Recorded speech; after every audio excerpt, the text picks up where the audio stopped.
O que significa ser forte?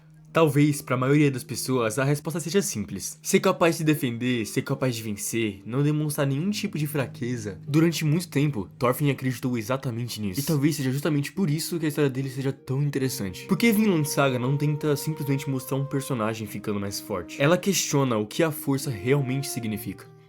O problema com a nossa ideia de força. A gente costuma associar a força à capacidade de impor alguma coisa. Se você consegue derrotar alguém, você é mais forte. Se consegue suportar mais dor, é mais forte. Se consegue fazer aquilo que os outros não conseguem, você é mais forte. E existe verdade nisso, mas existe um problema. Se a força é apenas a capacidade de fazer alguma coisa, então uma pessoa violenta pode ser considerada forte simplesmente porque consegue machucar mais. E é exatamente aqui que Thorfinn começa a questionar essa ideia.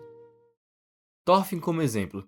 No começo da história, Thorfinn é extremamente determinado. Ele suporta frio, fome, batalhas e anos de treinamento. Ele se torna um guerreiro habilidoso. E olhando de fora, parece até que ele tá se tornando cada vez mais forte. Mas ao mesmo tempo, ele tá cada vez mais preso. Preso à raiva, preso à vingança, preso à necessidade de provar alguma coisa. Então existe uma contradição. Como alguém pode se tornar fisicamente tão poderoso e, ainda assim, ter tão pouco controle sobre a própria vida?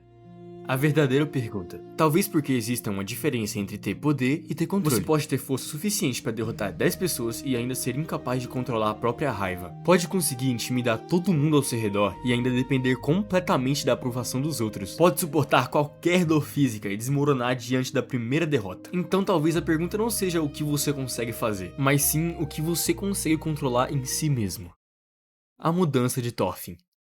É por isso que a mudança de Thorfinn é tão importante. Ele não começa a ficar forte quando aprende uma nova técnica de luta. Ele começa a ficar forte quando percebe que não precisa mais viver de acordo com aquilo que o destruiu. Ele poderia continuar usando a violência, poderia continuar alimentando o ódio, poderia continuar tentando provar que é alguém, mas ele não decide fazer isso. E isso é muito mais difícil do que parece. Porque é fácil agir quando a raiva tá no controle. Difícil é sentir raiva e ainda assim escolher o que fazer com ela. Talvez o autocontrole seja uma forma de força muito maior do que a violência jamais poderia ser. O Thorfinn não se torna forte porque deixa de lutar, ele se torna forte porque finalmente passa a escolher por que vai lutar. Talvez seja por isso que a frase de Thor seja tão importante. Você não tem inimigos. Não porque ninguém possa te machucar, mas porque você não precisa permitir que aquilo que fizeram com você determine quem você vai se tornar.